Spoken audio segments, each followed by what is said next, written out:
If you love to travel, Capital One has a rewards credit card that's perfect for you. With the Capital One Venture X card, you earn unlimited double miles on everything you buy. Plus, you get premium benefits at a collection of luxury hotels when you book on Capital One Travel. And with Venture X, you get access to over 1,000 airport lounges worldwide. Open up a world of travel possibilities with the Capital One Venture X card. What's in your wallet? Terms apply. Lounge access is subject to change. See CapitalOne.com for details. This episode is brought to you by Progressive Insurance. Do you ever think about switching insurance companies to see if you could save some cash? Progressive makes it easy to see if you could save when you bundle your home and auto policies. Try it at Progressive.com. Progressive Casualty Insurance Company and Affiliates. Potential savings will vary, not available in all states. Busy work weeks can leave you feeling drained. Prolon's 5-day fasting mimicking diet works at the cellular level to rejuvenate you from the inside out, providing real results that include fat-focused, sustainable weight loss with no injection needed. Next Gen builds on the original Prolon with 100% organic soups and teas, a richer taste, and ready-to-eat meals. Developed at USC's Longevity Institute and backed by top medical centers, Prolon supports biological age reduction, metabolic health, skin appearance, fat loss, and energy. Get 25% off plus a $40 bonus gift when you subscribe at prolonlife.com/start. That's prolonlife.com/start. You hired a new employee. Time to get to work, right? Not quite. First comes HR software for payroll and benefits. Then IT tools to manage devices and app access. And finance software for expenses. Oh, and none of these softwares work together. That's sad. Software as a disservice. Rippling lets you run HR, IT, and finance on one unified platform with automations that save time and connect your workflows. For a limited time, you can get 6 months of Rippling free when you sign up at rippling.com/podcast. That's RIPPLING.com/podcast. Terms and conditions apply. Here we go. In 3, 2. This is the Daily Tech News for Thursday, November 13th, 2025. We tell you what you need to know, we give you important context, and we try to help each other understand. Today, Dr. Niki on using drones to find dino bones, and Sean Hollister from The Verge tells us about Valve's latest attempt to enter the console wars. Might succeed this time. I'm Tom Merritt. I'm Huyen Daio. Let's start with what you need to know with Sean Hollister from The Verge and the big story. The Steam Deck is all the rage, and while you can play it hooked up to a television, it's not always optimal. So Valve aims to fix that with a version meant for the living room. And Sean, you got to try one. Tell us about the Steam machine. Oh my goodness. A decade ago, this company said it was going to change the landscape of game consoles a little bit with something called Steam machines, and they all failed. They failed hard, and the company knows this, but it's doing it again, and this time it's not leaving anything to chance. It's building the hardware itself. It is a 6-inch cube, just a little bit bigger than a box of Kleenex. There was a box of Kleenex on the table really? when I was there at Valve headquarters, and I asked. At first they didn't show me the box. They showed me it up on like a PowerPoint screen. I was like, okay, so how big is this? See that box of Kleenex in front of you? Roughly that size. This is going to have 6 times the performance of the Steam Deck as their marketing claim. Based on a benchmark I got there, I'm thinking it's going to be somewhere around PS5 Pro performance. But it is a Linux PC that plays Windows games. And it is tiny. It's supposed to just let you play them, unlike other kinds of PCs you might try to put in the living room that have all the Windows cruft on them. Yeah, so this has got, what, custom AMD chip in it? What does it have for GPU in it? Yeah. So the AMD chip looks like it might be a derivative of a laptop chip. The GPU is semi-custom, and it's something that I haven't really seen exactly before. There have been laptops and some eGPUs, like external GPUs that you plug into a handheld or plug into a laptop that have chips similar to this, but we're looking at kind of AMD 7600, RX 7600 Radeon performance. There's like a 7600S for eGPUs that has the same number of cores this does, like 28 of them. And so that's probably in the PS5 Pro plus PS5 Plus range. so you're getting mid-range PC gaming. You're going to play your games at an upscaled 4K. So not native 4K, but the PlayStation's don't generally do that either. The Xboxes don't generally do that either. It's going to be upscaled from 1080p is what I saw. And it looked pretty good from about 9 feet away. And looked better than what you would get by plugging a Steam Deck in your TV. Oh my gosh. Yeah. Steam Deck is, you're usually outputting at around 720p. You can't even get that in the latest games. This should play anything you throw at it, except for games that use exotic forms of anti-cheat that they don't want to let run on Steam OS. But all the AAA games that you'd play right now on a Steam Deck that barely work, they should actually run on this. Now that's what you get. Do you give up anything? What are the downsides? Well, compared to a PC, there's not necessarily the same upgradability. You can upgrade the storage. There's an SSD slot in there. Full-length SSDs and small ones both fit. There's technically a memory module slot underneath the fancy cooling system in there. But you're not going to swap out your CPU and you're not going to swap out your GPU. Those are soldered to a custom board. But because they sandwiched all of these components together in an incredible way. The power supply doubles as radio frequency blocking, so you're blocked for interference. On top of that is a tremendous fin stack of cooling with heat pipes running through it, and that's all built around a 120 millimeter fan. It's just this very tight, compact package. If I were to build a PC with these specs, it would take up at least twice as much room.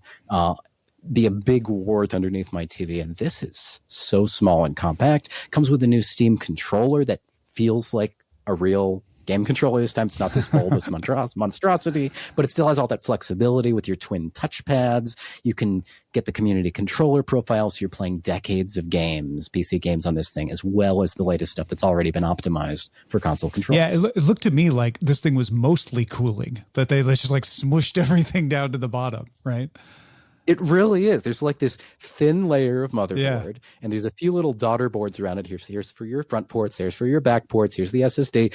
But then it's just chunk of power supply, huge chunk of cooling, and then the big fan on the back with some HDMI display ports surrounding it. And of course, it can, unlike the console, it can also be your computer. I spent a week once doing my computing from the Steam Deck. I did my work for The Verge from there. This has your HDMI and DisplayPort with some daisy chaining, so you can get multiple monitors hooked into it. It's got your 4 USB-A ports, so you can plug in your peripherals, as well as a USB-C and Ethernet. Yeah, and then how does the controller connect? Like, is it just Bluetooth, or does it have a puck? You get all of it. So it's got direct USB-C if you really want to do wired. It's got your Bluetooth, so you can connect it to anything else you'd like to, including maybe your phone if you want to.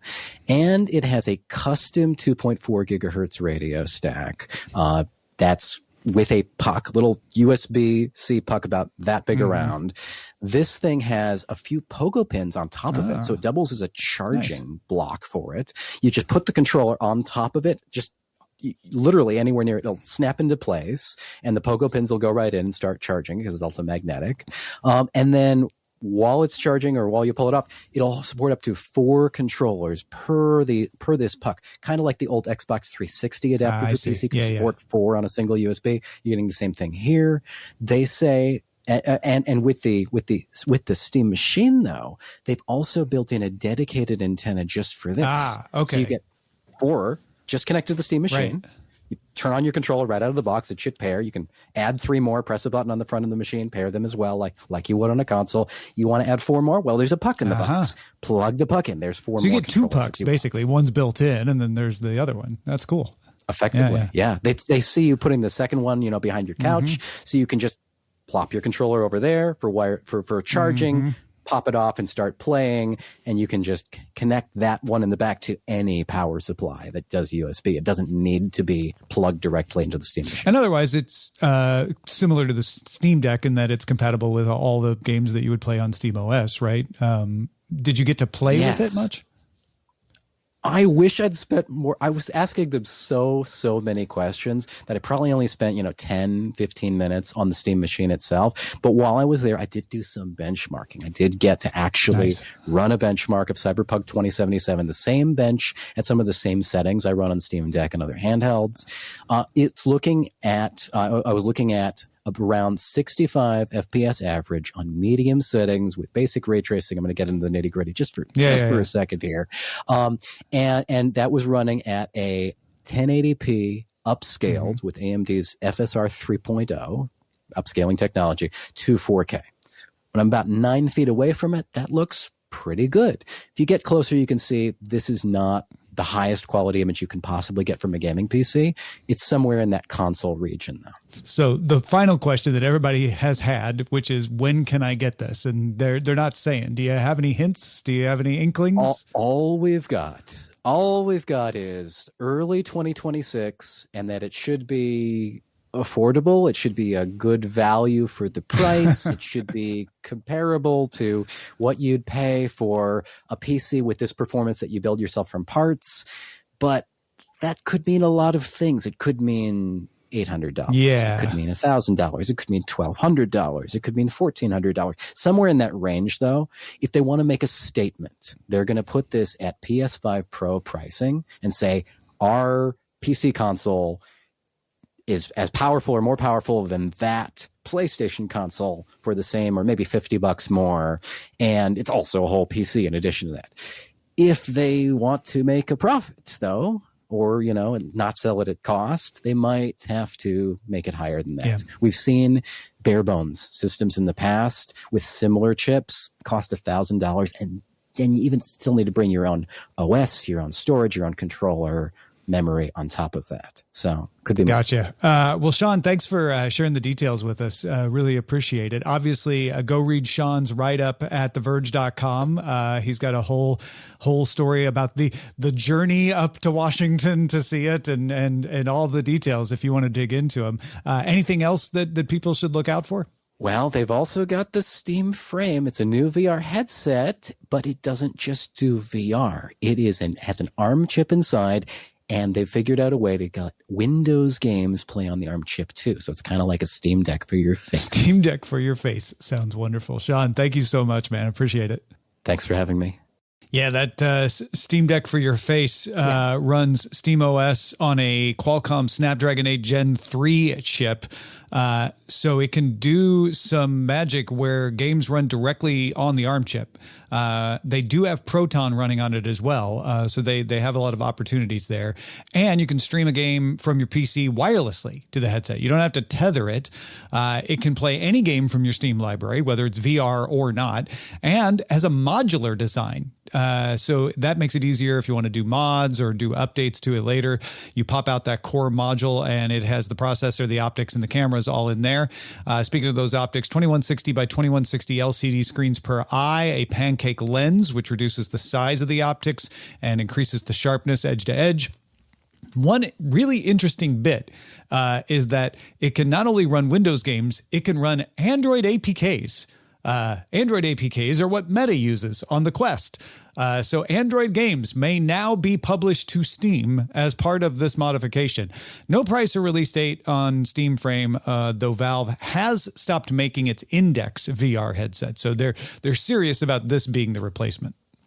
I honestly love it. I mean, I think I'm going to get in line for both the Steam Machine and the Steam Frame. The Steam Frame actually is super compelling just because I know, especially in like kind of these days, the like glass displays. My husband has them where the basically the sunglasses form factor, but there's actually just like a display. He uses that because sometimes, Steam Decks with holding them for long periods of time cause some neck strain. So him and I presume other folks are kind of going with the glasses display route, especially for like even travel. So being able to just actually cut out the Steam Deck, and I literally said the same thing when I saw, I was like, wait, is this a Steam Deck on your face? I love that so much because I kind of like all the things that both the Steam Machine and the Steam Frame are touching.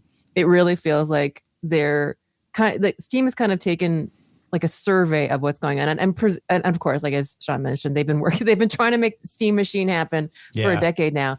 But it somehow feels like they've looked at taken a survey of the gaming landscape and really addressed or found niches where they could really make a gamer's experience sing, especially if you're someone who is like a quote unquote serious gamer that kind of plays across different form factors. And again, like taking into account, like, obviously like the VR / eye display. I forgot I don't remember what they're called, but and really kind of synthesizing all those things. Like, their page on it has just like all this like nice little page of like all the new stuff coming, and I'm just unbelievably excited. Yeah, I mean, they've learned from the mistakes. Yeah, they made 100%. those mistakes 10, 15 years ago so that they could then create this. Now we still need to see what the price are, still need to get them in people's hands. But yeah, this looks a lot more promising. I agree.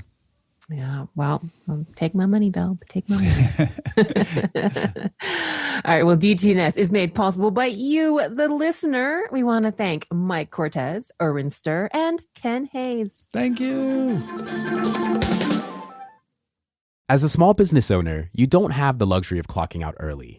Your business is on your mind 24/7. So when you're hiring, you need a partner that works just as hard as you do. That hiring partner is LinkedIn Jobs. When you clock out, LinkedIn clocks in. LinkedIn makes it easy to post your job for free, share it with your network, and get qualified candidates that you can manage, all in one place. With LinkedIn's new tools, you can write great job descriptions and quickly get your post in front of the right people using deep candidate insights. You can either post your job for free or pay to promote it. Promoted jobs get 3 times more qualified applicants. At the end of the day, what matters most is the quality of your candidates. 72% of small businesses using LinkedIn say it helps them find high-quality hires. And you can boost your reach by adding a hashtag hiring frame to your profile picture to get twice as many qualified candidates. Find out why more than 2.5 million small businesses use LinkedIn for hiring. Post your job for free at linkedin.com/DTNS. That's linkedin.com/DTNS. Terms and conditions apply. Banking with Capital One helps you keep more money in your wallet with no fees or minimums on checking accounts and no overdraft fees. Just ask the Capital One bank guy. It's pretty much all he talks about, in a good way. He'd also tell you that this podcast is his favorite podcast too. Ah, really? Thanks, Capital One bank guy. What's in your wallet? Terms apply. See CapitalOne.com/bank. Capital One N.A. member FDIC. 1.3%. It's a small number, but in the right context, it's a powerful one. Stripe processed just over $1.4 trillion last year. That figure works out to about 1.3% of global GDP. And powering that figure are millions of businesses finding new ways to grow on Stripe, like Salesforce, OpenAI, and Pepsi. Learn how to build the next era of your growth at stripe.com/enterprise. You've worked hard to build your business. Simply Safe helps you protect it. With Simply Safe for Business, AI-powered cameras watch over your entry points and instantly alert live monitoring agents. They can deter intruders before they get inside. It's protection built for growing companies. 24/7 monitoring, no contracts, and a 60-day money-back guarantee. To get 60% off your new system, go to simplysafe.com/podcast. That's simplysafe.com/podcast for 60% off. There's no safe like Simply Safe. If you're a smoker or vapor ready to make a change, you really only need one good reason. But with Zyn nicotine pouches, you'll discover many good reasons. Zyn is America's #1 nicotine pouch brand. Plus, Zyn offers a robust rewards program. There are lots of options when it comes to nicotine satisfaction, but there's only one Zyn. Check out zyn.com/find to find Zyn at a store near you. Warning, this product contains nicotine. Nicotine is an addictive chemical. There is more we need to know today. Let's get to the briefs. Google added some shopping features to its AI mode in Google Search. An example prompt: I need a light sweater for my trip to Atlanta. It has to be timeless and wearable with jeans and dresses. That takes into account Atlanta weather and recommends sweaters without you having to say so. Results will include images, price, reviews, and availability. It can also make comparison charts for you. If you want to shop in the Gemini app in the US, you can get product listings, comparison charts, multiple prices, and of course, links to buy. And Google Search can now call a physical store for you and confirm price and availability in store. If you search for stores near me, you will see a Let Google Call button when that option is available. The agent will call multiple stores and summarize the results in email or text and include what it knows about inventories from Google's shopping graph. Interestingly, Gemini helps create the words, but Duplex handles making the call and talking to stores. And finally, in search, Google's agent can now track prices. And when an item hits your price range, you get a notification with the option to buy from me. On the confirmation page, you set the payment method using Google Pay, address, and shipping preferences, and the agent buys it. This works with select stores, including Chewy, Wayfair, Quince, and some on Shopify. Also note that some AI mode results will be sponsored and marked as such. Gemini results will not have ads. Yeah, so that Google Agent thing is pretty cool because you can already do the notification of like when it falls into this price range, let me know. But now it could be like, hey, it fell in the price range. You want me to get it for you? I'm not sure if I trust it to do it properly yet, but it's interesting to see that is an option. The Duplex thing, though, is one symbol of something I've been wanting to see, which is LLMs are great, but they're not great at everything. There are other models out there. Duplex is an example of that. Use the LLM to create the prompt and figure out which stores are the right ones to call. Then let Duplex handle the calling. I think we should see more of that, where models are integrated and working together. Yeah, I think that makes a lot more sense. And it is kind of, I think some of the best experiences is mixing purpose with model. And as a millennial, oh my gosh, if I had to call even less, I'd be so happy. This is wonderful. Say less to the people you want to shop with. Yeah, this is great. And with the physical store, I guess the idea is you still go into the store to pick it up once it's confirmed. But, the idea that you could also just say, you know what, actually look online and buy it for me is also part of this whole system. So I also see a little bit of a light towards what Google's future revenue model is, where it's taking a cut of these kinds of things, especially the sponsorship stuff you talked about. So, that's I think these are all pretty. Unless you find AI and LLMs controversial to begin with, I don't think there's anything additionally controversial in this, at least not yet. Speaking of, DeepMind released a research preview for SIMA 2. That's spelled SIMA. It's a generalist agent that takes SIMA 1, improves it, and then adds Gemini's 2.5 flashlight model. So again, using multiple kinds of models to be able to understand and interact with its environment, something that will be very useful in robotics at some point. SIMA 1 was trained on video games. You may have heard about it before. It could follow instructions. You could tell it what to do in the video game and it would do it.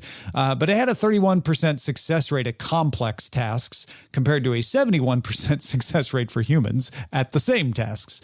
SIMA 2 was trained on footage of humans playing 8 commercial video games. They included No Man's Sky, Goat Simulator 3, and 3 virtual worlds created by Google itself. That training was then integrated with Gemini LLM.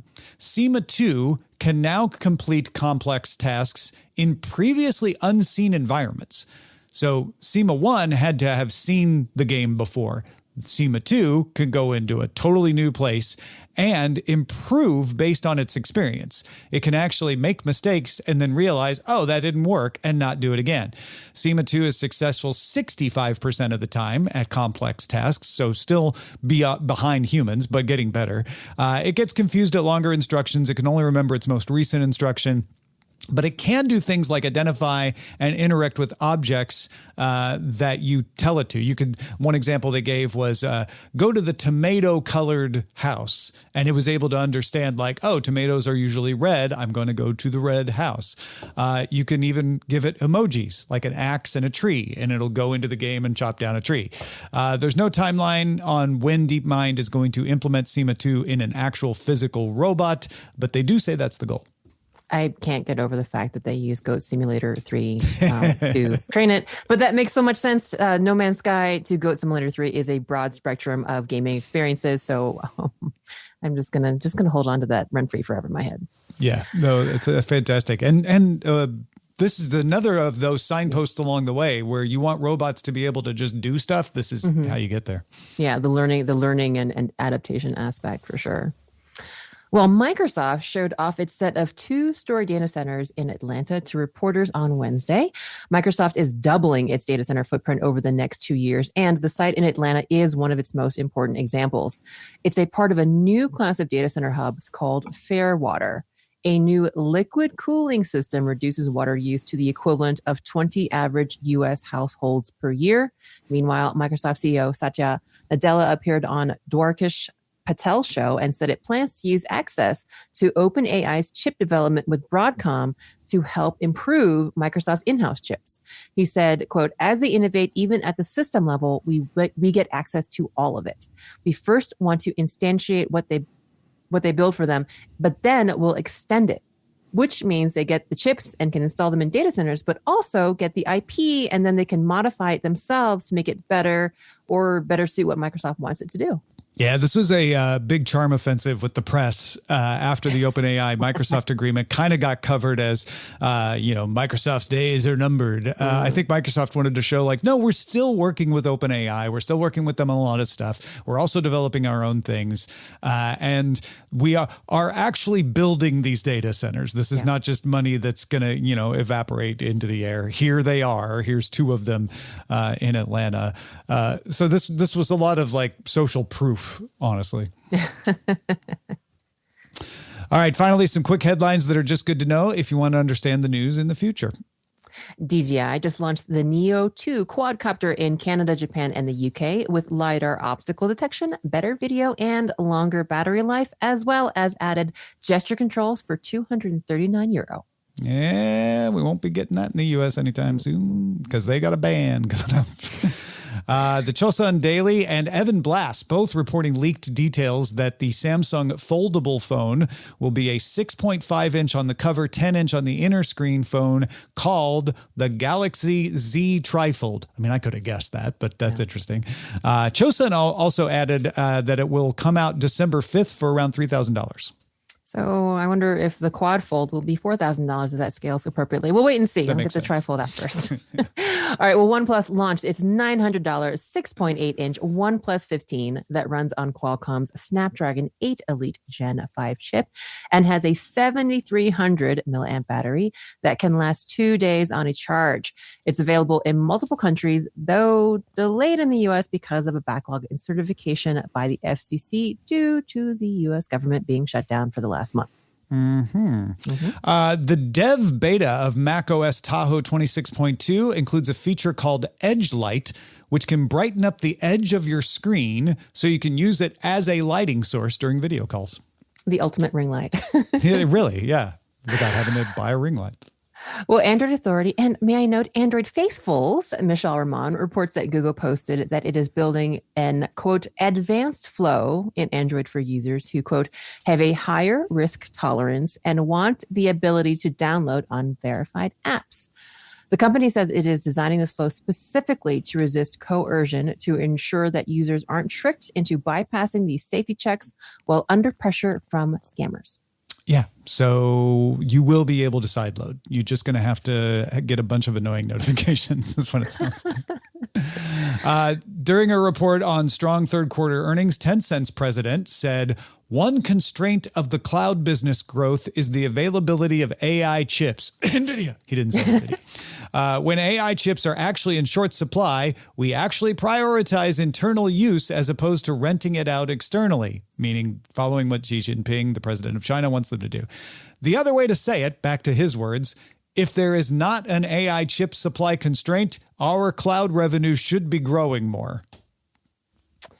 And Tencent also reached an agreement to give Apple a 15% cut of purchases made in mini apps inside WeChat, an exception to Apple's usual take of 30%. That was a big deal because WeChat's huge. France has fully lifted the travel ban on Telegram CEO Pavel Durov and removed its requirement that the CEO regularly check in at the police station, but is not saying anything else about the investigation or whether he is implicated in it. OpenAI updated its models to include GPT 5.1 Instant to be warmer and more conversational, and GPT 5.1 Thinking, which should provide clearer responses with less time, giving you more options. Yeah, little updates. This would have been like top news years ago, but now we're getting into the world where just, point upgrades are interesting, but not groundbreaking. Spotify added something called audiobook recaps, which will catch you up on what you previously read if you kind of like left off a while ago, as long as you've spent at least 15 to 20 minutes listening. I feel seen. Bloomberg sources say Tesla is developing support for Apple CarPlay, one of its most requested features. Tesla going the total opposite direction. All these other car makers are trying to get rid of Apple CarPlay, and Tesla's like, you know what? We changed our mind. Maybe we'll do it. All right, those are the essentials for today. Let's dive a little deeper. All right, well, paleontologists teamed up with lichen and drones to find more dinos. Dr. Niki explains. Dr. Niki, welcome back. Hello, happy to be here to talk about dinosaurs. Indeed. Who doesn't love talking about dinosaurs? Okay, so there was a paper published in Current Biology about using drones with some sensors to find dinosaur bones, which so far that's like, oh, yeah, no, I could see how that might work. I want to know more. But they also got help from lichen. Yeah. What is that about? This is super fun because it's a combination of a lot of different things. So picture yourself, if you will, in the Canadian Badlands. This is in Alberta at Dinosaur Provincial Park. It's been known since like the 1920s that in this park, there's lots of big exposed dinosaur bones sitting kind of on the surface. And there's a special type of lichen that grows on them. Okay. But until now, we hadn't had the technology to do something with this information. Like everyone was like, this would be cool, but you have to walk around and look for the lichen. It's just kind of time consuming. Time consuming. It's difficult terrain. So this research team kind of put A and B together, and they use this property of these lichens that are bright orange to pick up on these dinosaur bones. So the reason that these lichens only grow on these bones is that they're alkaline, they're calcium rich, and they're porous. So it gives the lichen something to like hold on to, and everything around the bones is barren of lichen. So it makes them really pop out.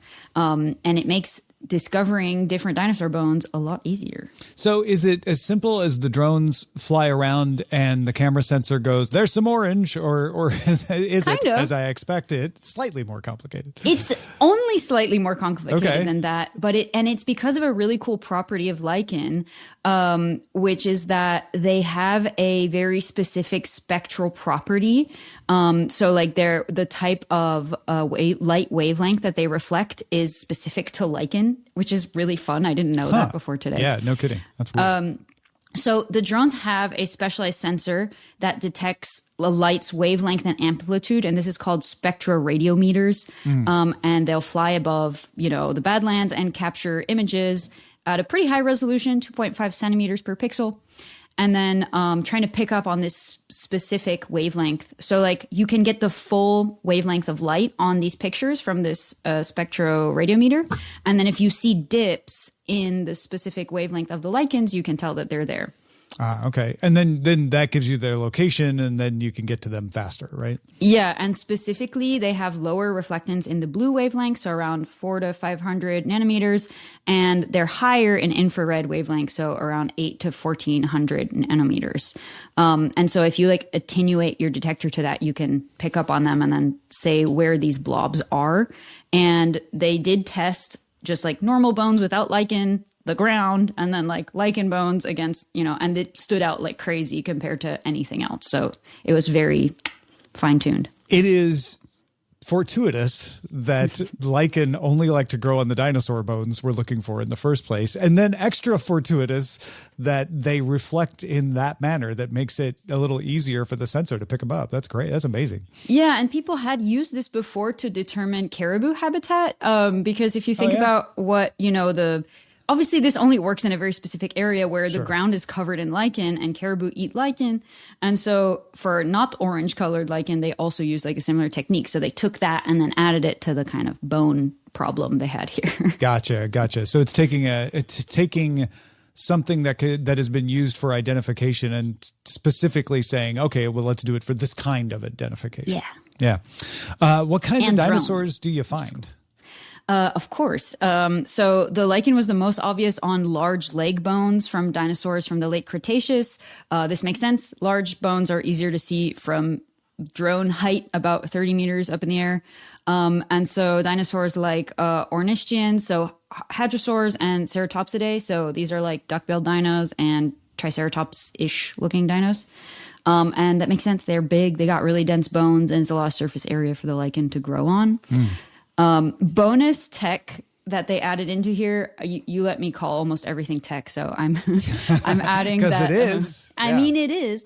They did DNA analysis on the lichen because they specifically wanted to tell what kind of species and how many. So there's 2 main species.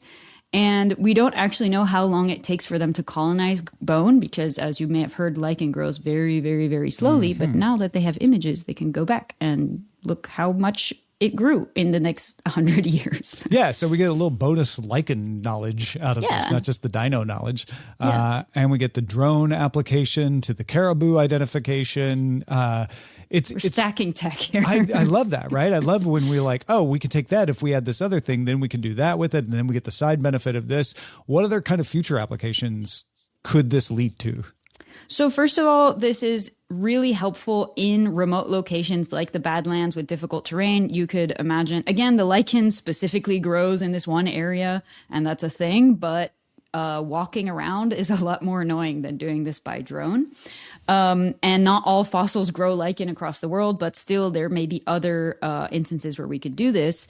And the study says that this would be pretty doable to expand to aircraft surveillance and satellites. So you could get even way much bigger surface area that you could cover with this and then like spot all of these dinos. And the more dinos pieces we have, the more we know, because as you know, for like each dinoskeleton, we may have like one leg and like one head, and that's all we know from that one entire species. So the more we find, the better we are for paleontology. If I'm not mistaken, that was the classic thing of realizing that dinosaurs had feathers, was starting to put together enough bones to be like, wait a minute. Yeah, and just like specific preservation, you know, like amber, and then the ones that are like sandwich and like the slate stuff, and just finding more stuff, really.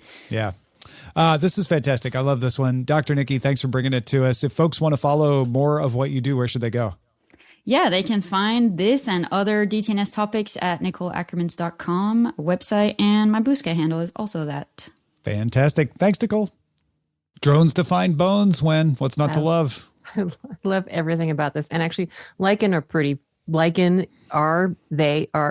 is pretty cool. You're liking the lichen? I'm liking the lichen very much. Yeah. Who isn't? The holidays are coming up. Do you need any gift ideas? Yeah, always. 100%. How about a DTNS pint glass? Huh? Yes. Yes. Do you need? Yes. Indeed. You can get it. We also have Len Peralta's holiday art on hoodies, on greeting cards, if you want to use it as sending a greeting cards. It's all available at thedailytechnewsshow.com/store. Maybe I'll get you a pint glass. Oh, yes, because actually, I kind of just want to buy. These are really attractive. I'm biased, but these are really cute. I want them for me. Yeah, buy them for us. Wait, no, buy them from us. And then we'll have enough money to buy them for each other. So either way, I'm happy either way. dailytechnewsshow.com/store.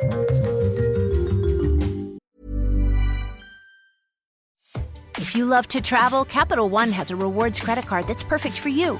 With the Capital One Venture X card, you earn unlimited double miles on everything you buy. Plus, you get premium benefits at a collection of luxury hotels when you book on Capital One Travel. And with Venture X, you get access to over 1,000 airport lounges worldwide. Open up a world of travel possibilities with the Capital One Venture X card. What's in your wallet?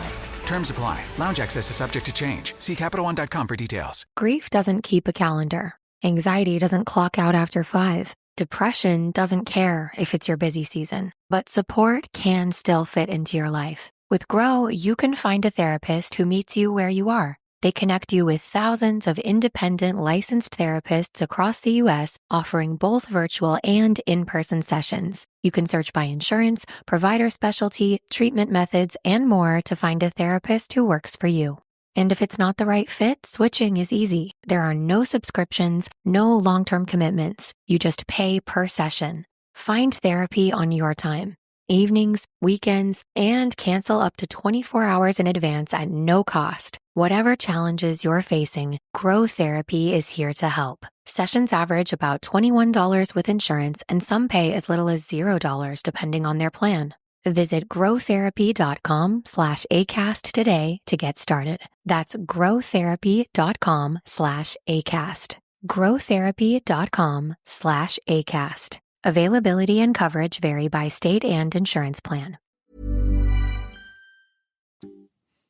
We end every episode of DTNS with some shared wisdom. Today, Derek shares his driverless car experience. Yeah, Derek was in San Francisco this past weekend and jumped in a Waymo for the first time. He says, "It quickly became my taxi of choice, not just for comfort and privacy, but actually for the safety. If anything, a Waymo seemed safer than a standard cab or rideshare. No driver texting or distracted on their phone while driving, even if it's just to check the map. More so, I ran into several bad human drivers while riding in the Waymo, including a car that made a sudden cut across lanes and a car that took a wrong turn. Given Waymo's always-on 360-degree detection, it was quick to react and adjust, whereas a human driver might be too late to notice it. It also handled cyclists, scooters, pedestrians, jaywalkers, and traffic with ease. The only thing I'm wondering, since it sticks to the legal speed limit, will it technically end up going slower than humans? Either way, can't wait for it to come to New York." Well, Derek, I do believe that, what is it? Smooth is fast and fast is smooth. So I assume that, if we're avoiding all the terrible human drivers, which I complain about all the time by myself as a human driver, maybe you will going faster because there are less incidents, but that's pretty awesome. Once we get enough Waymos and the like on the streets, maybe that will come to pass. I could see it. I love it. All right. Well, what are you thinking about? Are you liking the lichen? Are you also taking the dive into driverless car experiences like Derek? Let us know. Have some insight. Share it with us at feedback@dailytechnewsshow.com. Big thanks to Dr. Niki, Sean Hollister, and Derek for contributing to today's show. Thank you for being along for Daily Tech News Show. You keep us in business. Become a patron now. It's your holiday gift to us. Patreon.com/DTNS. The DTNS family of podcasts, helping each other understand. Diamond Club hopes you have enjoyed this program.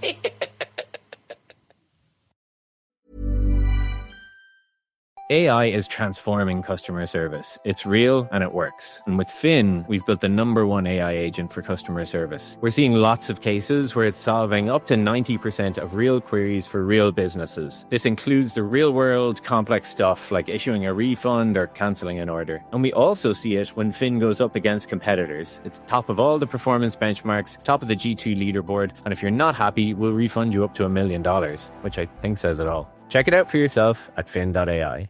Ready to order? Yes. We're earning unlimited 3% cash back on dining and entertainment with a Capital One Saver card. So let's just get one of everything. Everything? Fire everything. The Capital One Saver card is at table 27 and they're earning unlimited 3% cash back. Yes, Chef!